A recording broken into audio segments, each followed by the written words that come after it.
Welcome to Surround Presents, the show where we explore everything the Surround Network has to offer. On this episode, we're showcasing Turf's Sense of Space podcast, which explores how buildings and spaces shape who we are. Hosts Faraz and Ella engage in a captivating discussion on whether buildings can possess a soul, examining their impact in communities and cultural memory. Don't miss this enriching exploration of our architectural landscapes and their human connections. If you like this episode, check out all of Sense of Space at surroundpodcasts.com or wherever you listen to podcasts.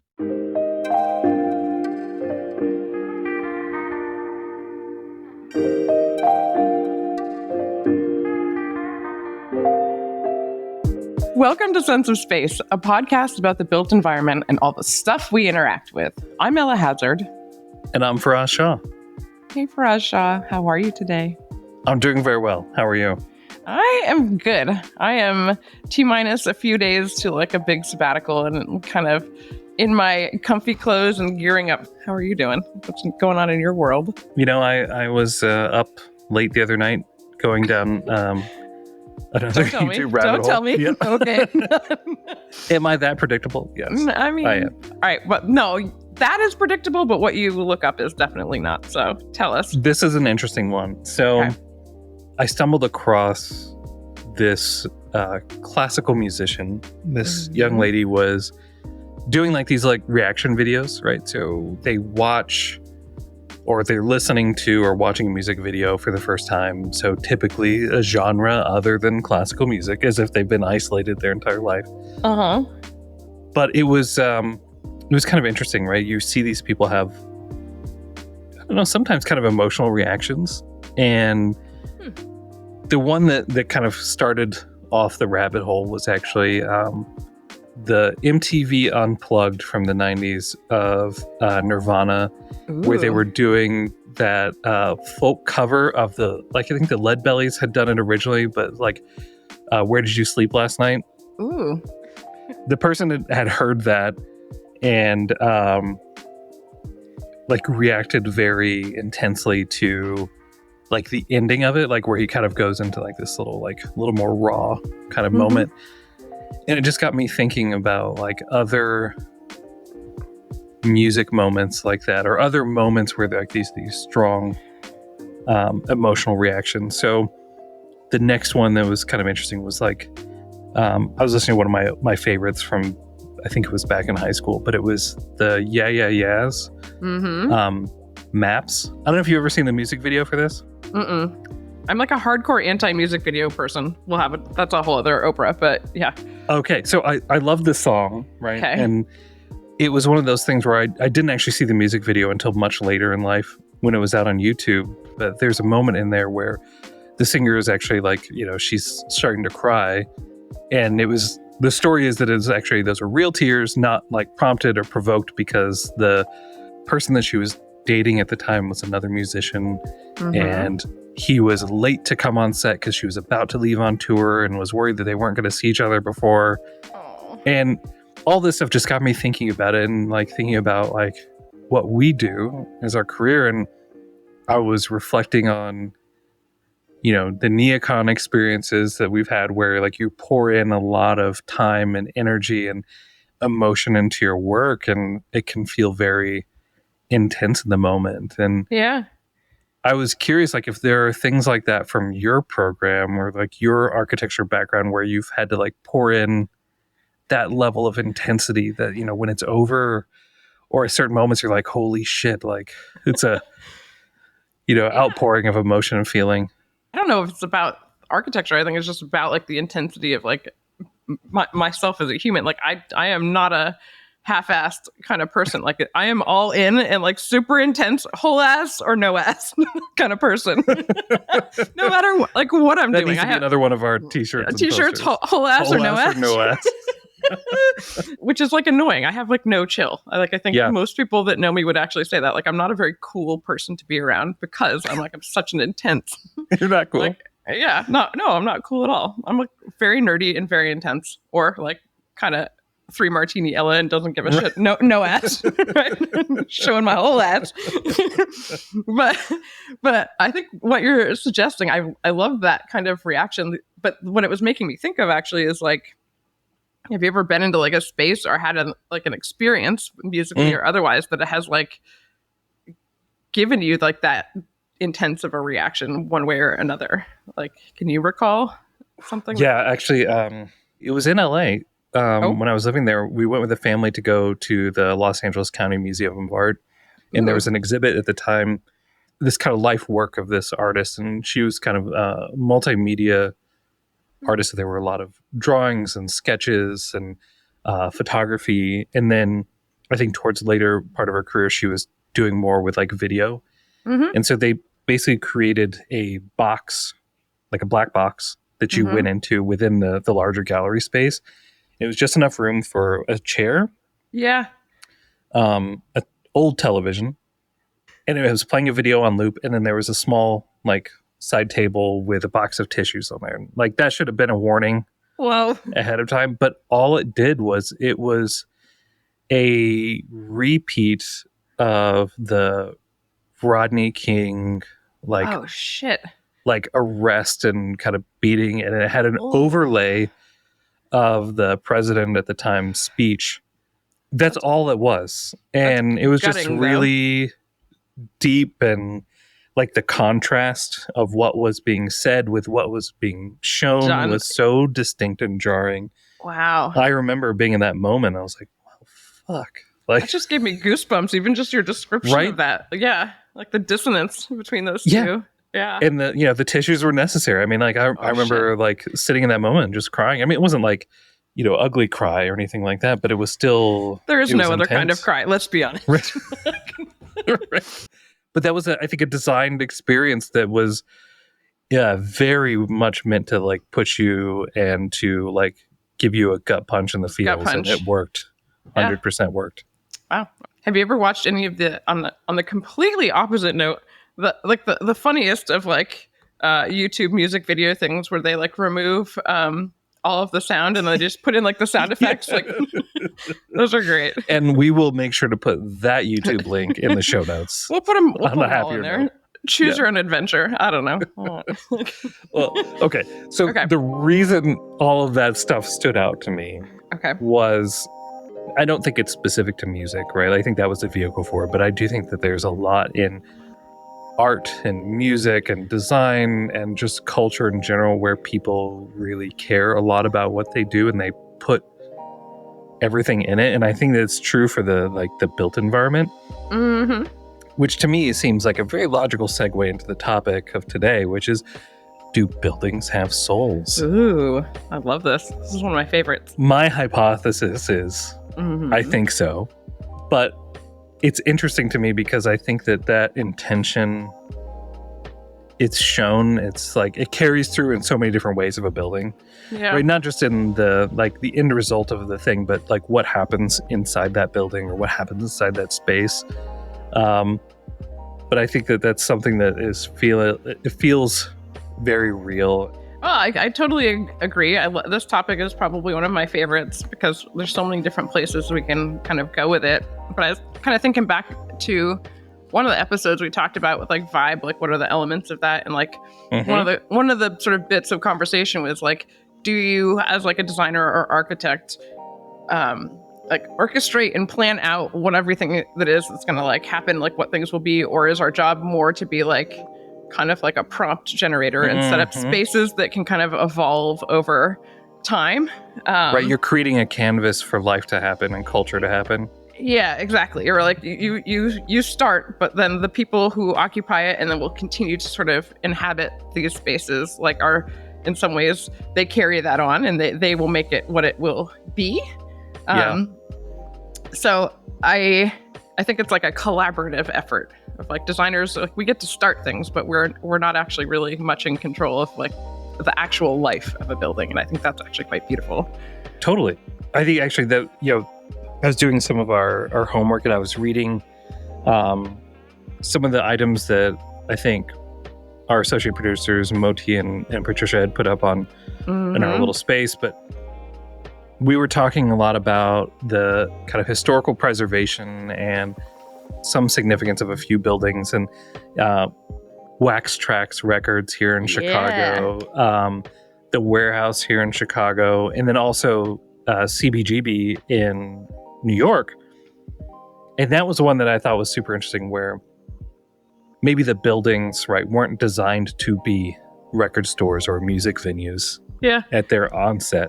However, because life happens, culture happens, and CBGB in particular was this amazing music venue, and became really iconic, not just in New York, but throughout the entire world.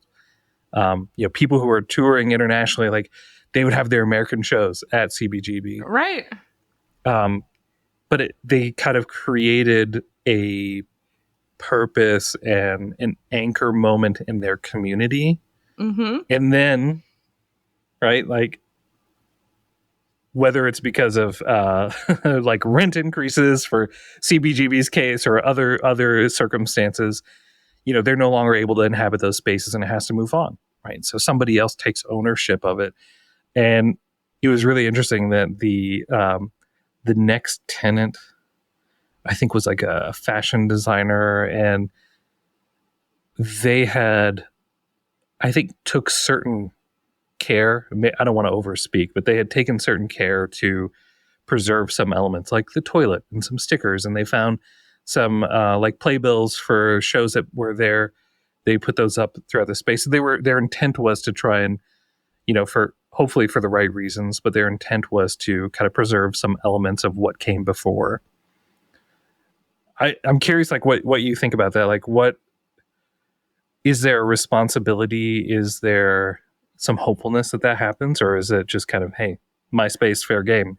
I don't know. I think I have like a foot in both camps. I'm not sure that everything deserves to be saved, but I do view that, like, when preservation, when done well, can be like a celebration of something. But I don't also agree that we like should necessarily preserve things and keep them pristine. It's like, keep the pieces that are interesting, but feel free with sort of the rest of the space. Like things evolve, right? And I feel like sometimes we get a little precious about the past, and I think that there's a way to, there's no parameter for this, but like tastefully celebrate something, and at the same time allow a space to be what it needs to be. And like, what I find really interesting is when like buildings or designers or cities find a way to do a mix of both, where you get like, like even in like Rome, right? Like ancient cities where you just kind of build on top. And so like, if you go farther and farther down, like you find remnants of what was like, I don't know that we always have to destroy what was in order to have what will be.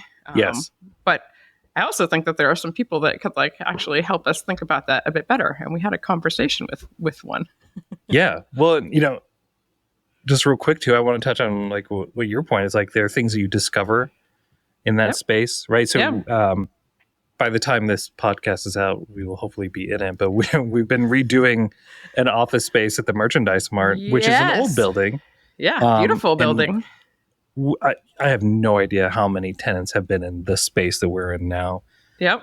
But you could tell when we were doing some of the demo, it was Technion's old showroom.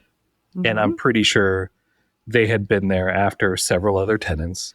And you start to peel back these layers of history, like the columns as an example. You would peel back the outer layer, and then you would discover some really hideous like brick veneer wallpaper. The lick and stick brick. Yeah, exactly. And amazing. Like, but why? And why this color? Or the fact that actually, and I'm sure they had reasons, probably weren't good, but they had reasons to cover the light well in that space. So they'd actually drywalled all of that in, which was natural light. Like, why would you hide that? But these were some interesting kind of things that we discovered, and we took care to reveal the brick that was there, and like there were just these interesting things that we had to balance in the design process with our partners. Of like, okay, how much of this are we preserving? How much of this are we going to cover? Even in the ceiling. There was concrete that had used steel forms to shape it, And in some parts of the mart, they took those out, as you're supposed to do. Mhm. On our floor, they did not. Oh, They just left them in. the steel. Yeah, exactly. Like, it's real stuck on this one. Just leave it. Like, Yeah, but like the whole floor. So it was like, okay, well, how do you annoying. use that as an element of the design or not? it's funny.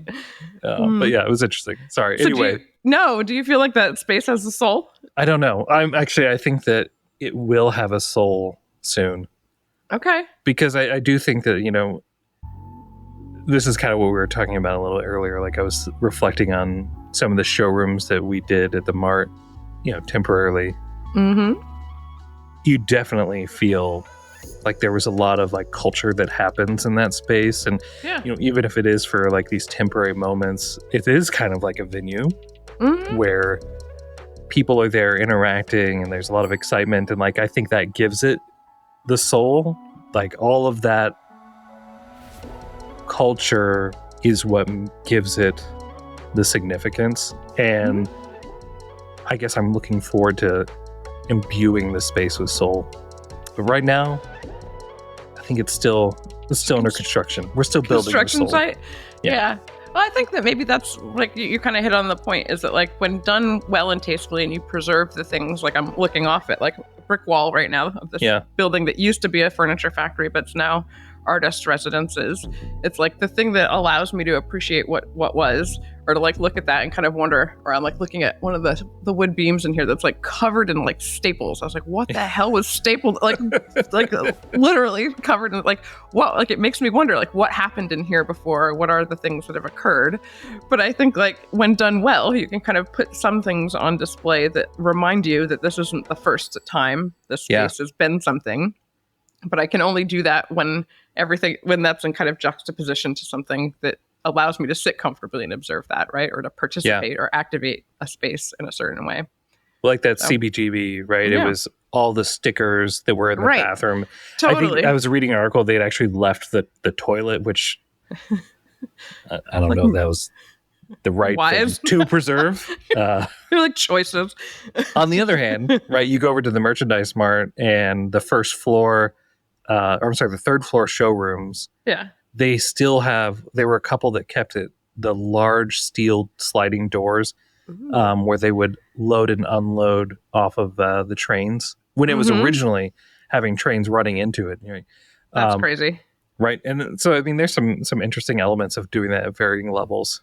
Yeah. I don't think they kept any toilets from the OG days, but I like, this may be an unpopular thing to say, but I worked on the renovation of Dodger Stadium as like a mercenary project architect, like, I don't know, 10 years ago or something like that. And one of the most controversial moves that like we got the most shit for was we redid the concourses, like all of the concessions, all of that. Yeah. Bathrooms had trough toilets in the men's room.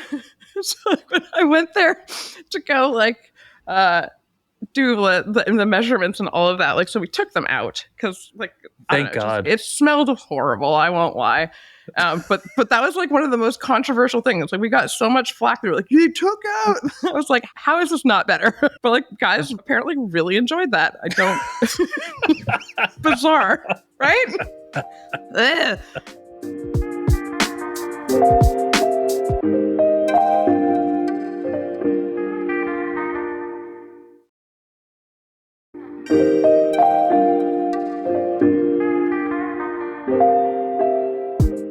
So we had this conversation with Patrick Grossi from Preservation Chicago. I wonder if he would have been for or against taking away the trough urinals at Dodger Stadium. Yeah, I don't know. We worked with a local a historic preservation architect named Brenda Levin, who worked with like John Lautner and did a lot of like the mid-century stuff. So yeah, she I believe, I hope she's not upset with me saying this, was supportive of us removing the troughs. Okay, good. Yeah. Yeah. But yeah, I don't know what he would say. But your segue attempt was far better than mine. So yeah, well, we'll follow up with him later and ask. Yeah, we'll. Are you pro or against trough? Pro or con? Yeah. But yeah, that was a great conversation that we had with him earlier today. I feel like he's, as we were talking about, like the kind of preservation folks that actually do celebrate and kind of can navigate the lack of absolutism in terms of like progress, but also preservation. My takeaway from him was that he had a really good sense about what to keep and why. Yeah, and it was nuanced, right? Like to your Yes. point, right? It was not absolutist. Yes, not at all. And I also kind of wonder if it helps. So his background, he mentioned that he wasn't an architect, but he came at it from more like a political and historical understanding, which I thought was really In kind of urban history. Urban history. I didn't unpack what that exactly was, but sounds I think like a we're going really to have to do interesting. some Googling. There'll be links, folks. Yeah. Yeah, he was cool. And I think that the fact that he didn't come from an architecture background, I think is actually helpful there. Yeah. What was your sense of him? Yeah. Yeah, I was really impressed with the conversation. I think, to your point, right, there's a lot of nuance to it. And like there is, I think, a perception that he was talking a lot about that preservation movements in general are seen as maybe adversarial, or we want to save everything just because it's old. But he was really helping to shed light on this, and it's actually a lot more that goes into it. Yeah. That I think at least in the United States, the federal level has very strict criteria of what you can be eligible for and what needs to be protected. And then I think certain municipalities have other groups that maybe have different levels of protection or intent behind it. Yeah. But all of these things only happen once your building becomes at least 50 years old, which is super interesting. Yeah. I know we were joking before the show, like that's, I guess, when your building goes through puberty or it's eligible for retirement. I don't know. Wait, does it mean that we don't have souls yet because we're not 50? Yeah, I guess so. Just kidding. Sorry. A few more years. But I thought that was really interesting that it's actually, there's a lot of thought and care that goes into understanding the context of those buildings, because it's not just age. It could be architectural significance. It could be cultural significance. It could be an individual that inhabited that space or had done something in that space that made it stand out as a thing that needs to be protected and preserved. Yep.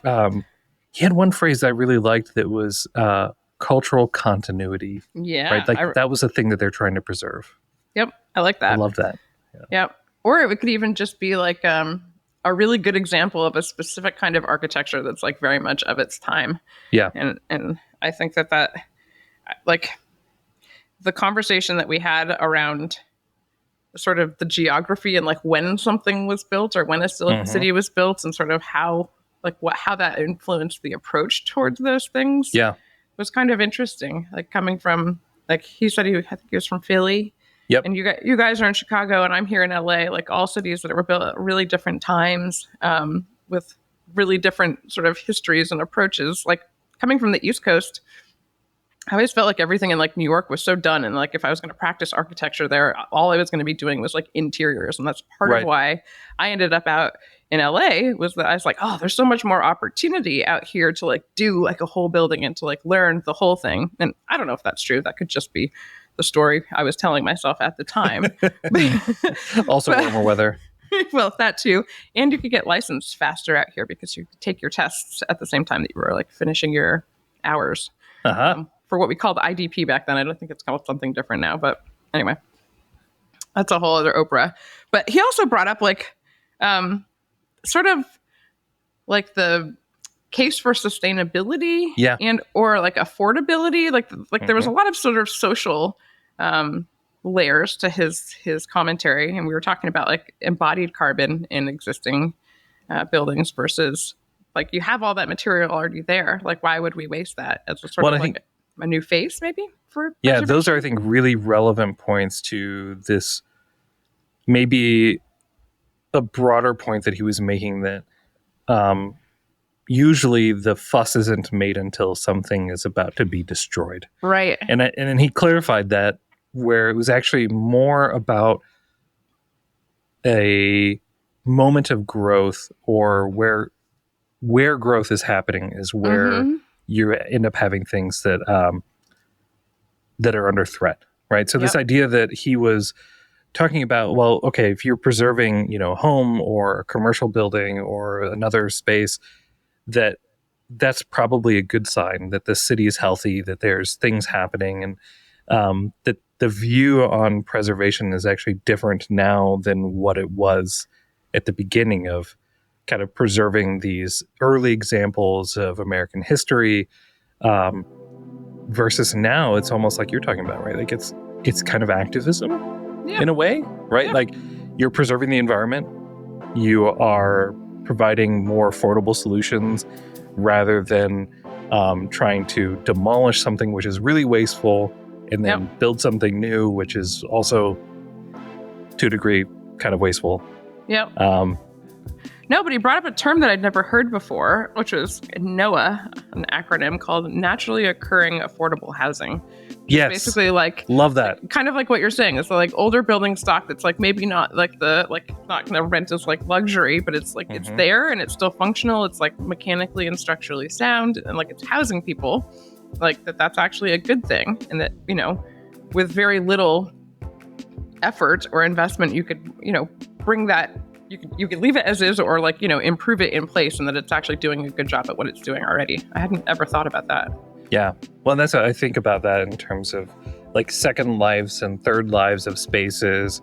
Yeah, I guess oftentimes we're seeing that where, like, we were talking a little bit about for Chicago, we've got the Fulton Market area, which used to be the meatpacking district, and is now home to a lot of our friends and friends of friends in the manufacturing and the commercial interiors. You've got furniture dealerships, you have high-end restaurants and hospitality that are popping up in those spaces, that some are better than others, but some are preserving those spaces and leveraging what was there, the adaptive reuse, and then others are just like completely like nuke and pave, and we'll put a huge skyrise there or a larger building, and it's just you end up with a lot of different approaches to the same space. Yep.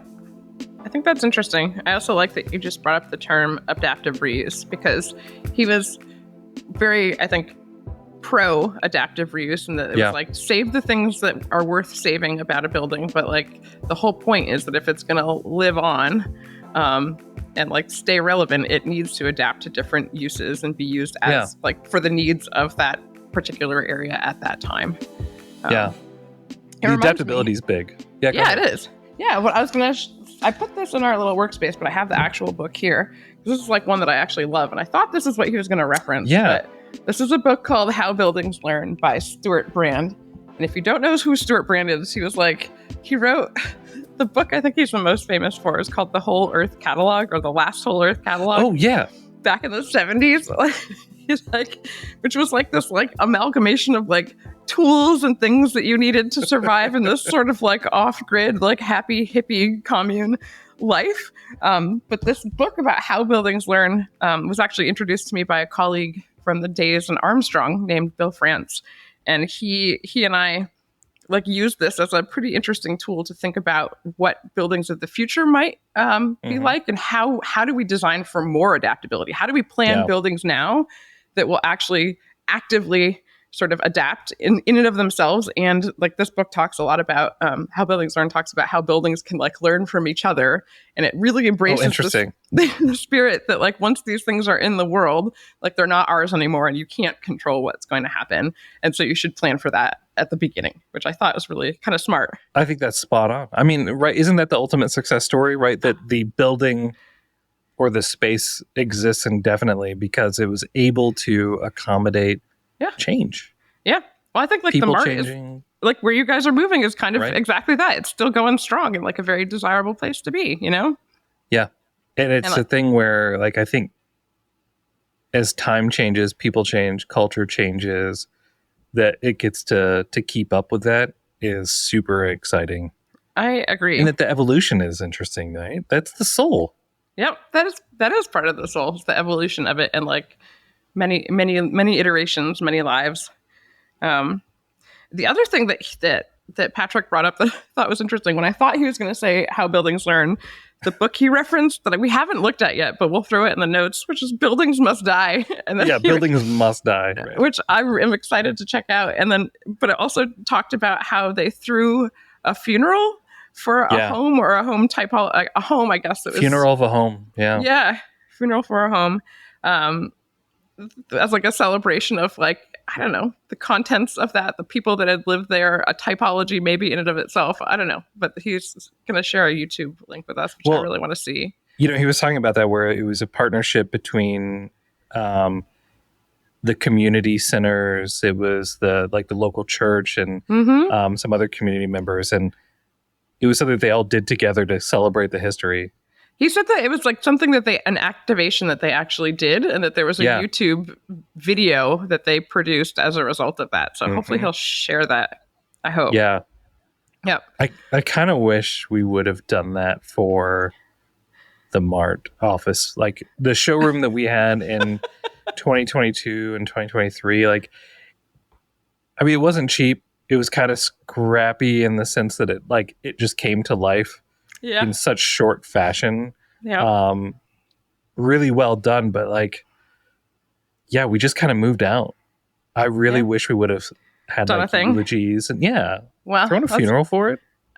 Because it's also like an appreciation of a particular era or like a time, right? It absolutely. But that lives on, and you're going to repurpose that space towards something else.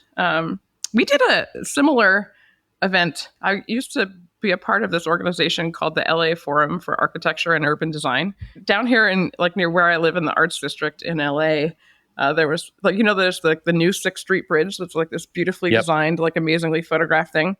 Well, right before that whole project took place, we threw our annual fundraiser mostly legally. We had most of the permits we needed. I only got one call from the city architect saying why didn't you? And I was like, do you want to just come? Give you free tickets. But we threw the city of LA was throwing this big party on a Sunday on top of the bridge. Oh my God.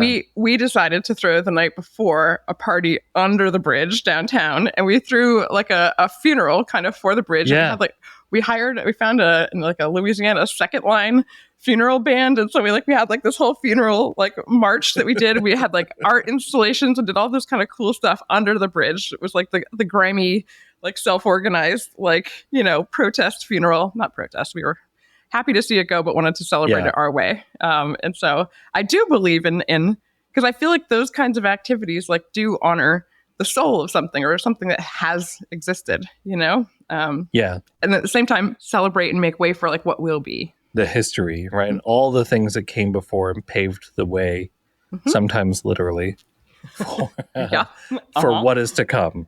Yep. And I think that there's I was taking a little bit of notes before we were talking today about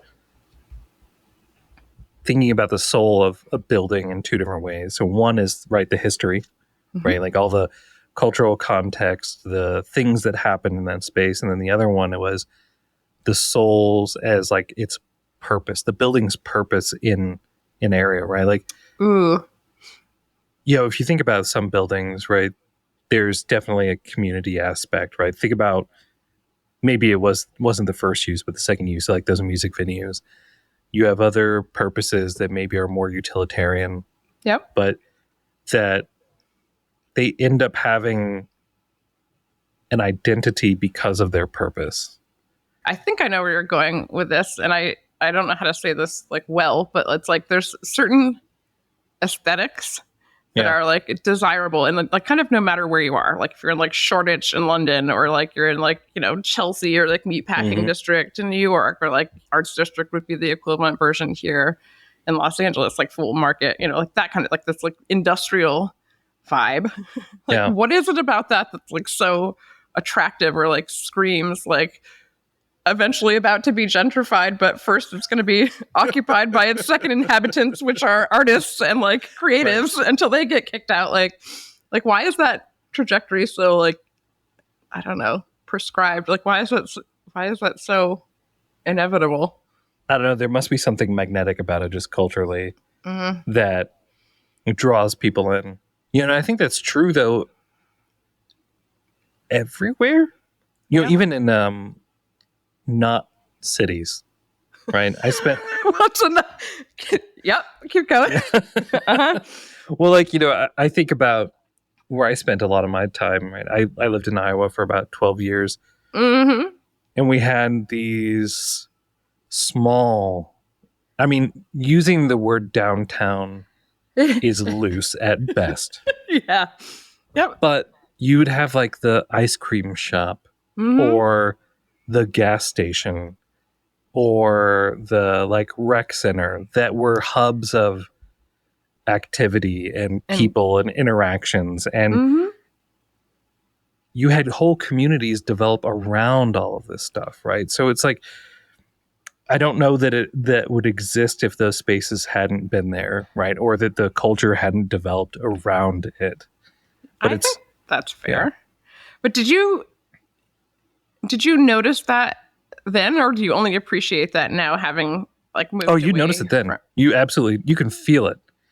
You can absolutely feel it when you go around. Like, so we had this really cool corner ice cream shop, and across the street, and it's just a 2-lane street. It's not like the highway, right?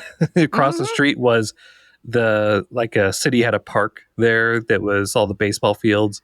Yep. So you'd have all the kids playing community baseball over the summer, and then practically the whole league just goes over. Little kids go over to the ice cream shop. And everybody's kind of riding their bike or walking, or, to their house or whatever. But I think that the function of those spaces that existed there really facilitated the type of community that developed. And like, to me, like, that's a soul, right? Yep. I like that. I don't think anybody designed that particular corner shop to be the community ice cream shop that everyone huddled around over the summers. Definitely not. Well, I think it's also like in small places. I also grew up in like a no stoplight town, so I 100% get exactly what you're talking about. It's just like when there isn't choice, like when this is the only thing to do. In some ways, it also keeps it simple, right? Like you don't have to choose this one or that one. Like this is where you go because this is all there is. And there's something really beautiful and simple about that. And I wonder if we're kind of, in some ways, trying to recreate some of that experience or like evoke some of that nostalgia in some of these urban spaces with like a visual language, or like why we're drawn to some of these buildings, or like, yeah. Or I mean, what should we be doing? That's a better question.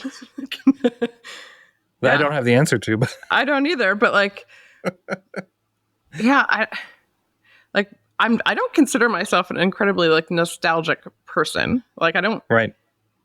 It's not that I value the future over the past. It's just like, okay, that happens. Some pieces of this are helpful. Like, let's keep them with. But if it's not helpful, like, leave it. But I am like the only place that I feel like I get that kind of like desire to like hang on to a time before is in old buildings. Strangely, it's like bizarre. Yep. I think it's also driven a lot of work that like we did back in the Ventures days with Armstrong. Like one of the projects we were doing was about like the reuse and circularity of materials and like thinking about when buildings must die, like where do buildings go when they die? And one of the episodes, throw a shout out to Allie Ward and her podcast Ologies. I don't know if you've ever heard of this. No. Her content is kind of all over the place. It's just like whatever she's curious about, and I love it. But she makes a word up that's an ology around each of these topics that she goes to explore. Like it could be like chickenology or like, but one of the ones chickenology. She talks about delicious chickens. But she did one called Domicology, which is all about like abandoned buildings and what happens to like malls and things. Oh my God. Die. Yes. Yeah. So I was curious, like you live in a land lot of them where like get demolished. Yeah. But like what could those things be? Well, I mean, right now in the town that I grew up in Indiana, Washington Square Mall, if anybody's listening from Evansville, that place had like a cool arcade. It had those like big top tent like things coming in the food court. Okay. They demolished half of it, and right now it's just completely vacant and is basically the mall walking circuit for the elderly. Like That's the it. silver sneakers crowd. Silver sneakers. That's it. Love it. And it's sad. I think there might be a cobbler still in there. Oh, it's like still operational. They shut down Yeah. the part. They just like consolidated what It's was just left into one all half.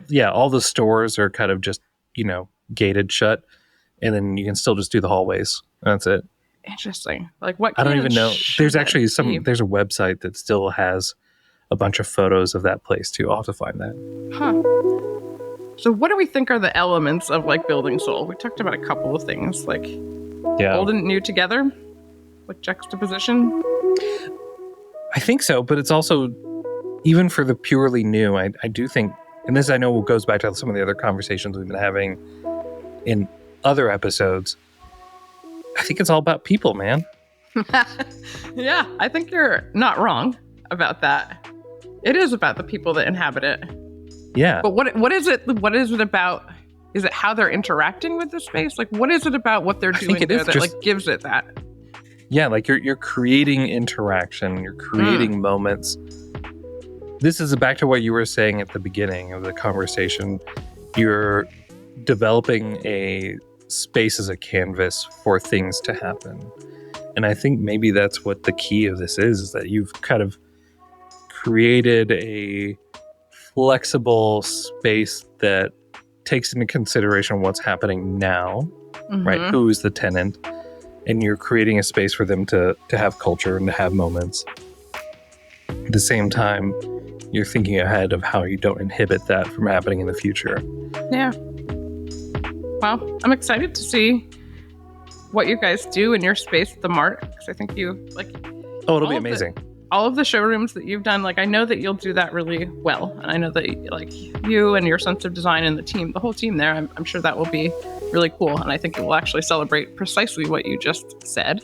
And, when we have to give its funeral, hopefully not for a very long time, there will be tears. But you should actually design the funeral for it. I actually really love it. Don't miss the opportunity a second time.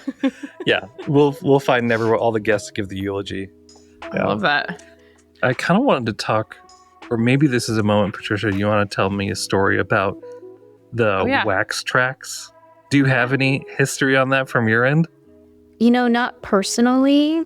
I don't have any I mean, I love wax tracks. But I know starting a couple years ago, they started the process to get the landmark designation for where the shop was, which was at 2449 North Lincoln. Here in Chicago. Here in Chicago, yes. It was originally, I want to say originally in Denver, and then they moved it to Chicago. And then now it's something totally different. I don't know exactly what it is. But they won the first round, the preliminary round for the landmark designation. So I don't know the exact process of designations, how that works. But I know they got it with support. They had people in the industrial and alternative community come out to the hearing and support. Well, maybe if nobody's familiar with what Wax Tracks is, it was a record store that became a really cool kind of community space for not necessarily mainstream music. And then they eventually became a record label. And there were a lot of great bands that I used to listen to all the time when I was younger, still do. My favorites were Underworld, Front 242, and KMFDM.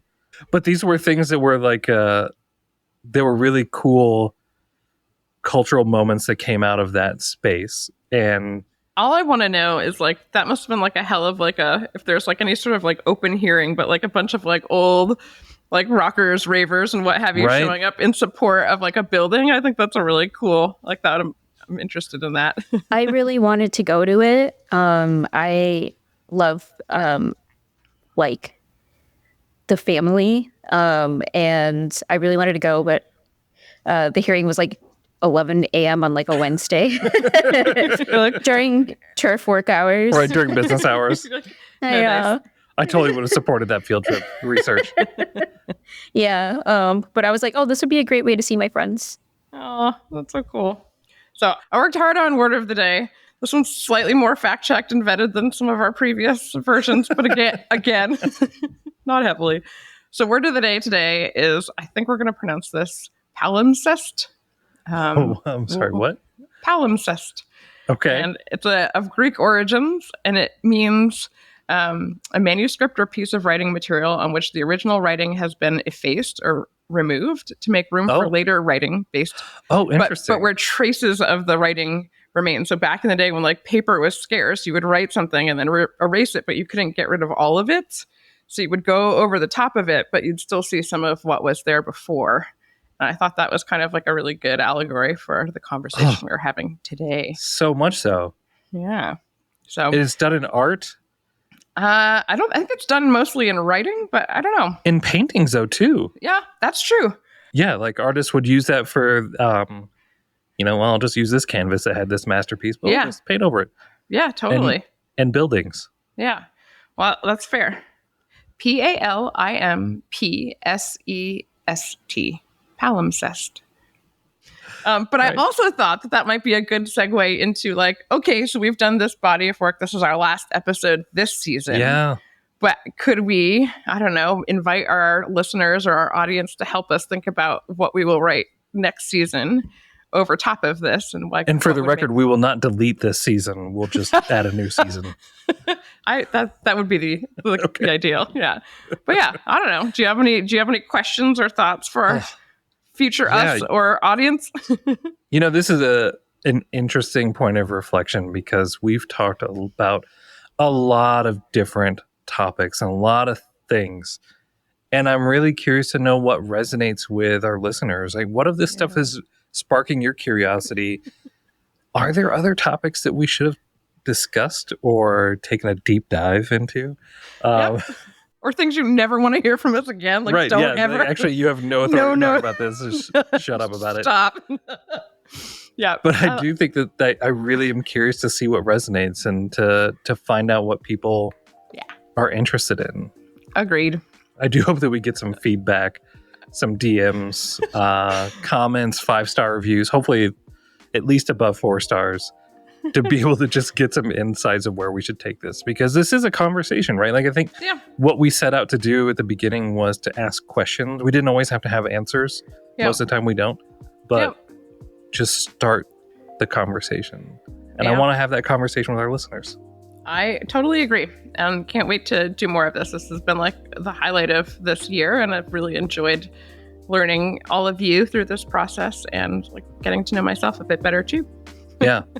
I mean, I do think it was different coming into this than where we ended up, where I'm pleasantly delighted by just the conversation and the organic nature of learning about some of these topics, discussing it and reflecting on how we feel. Yep. What do you think?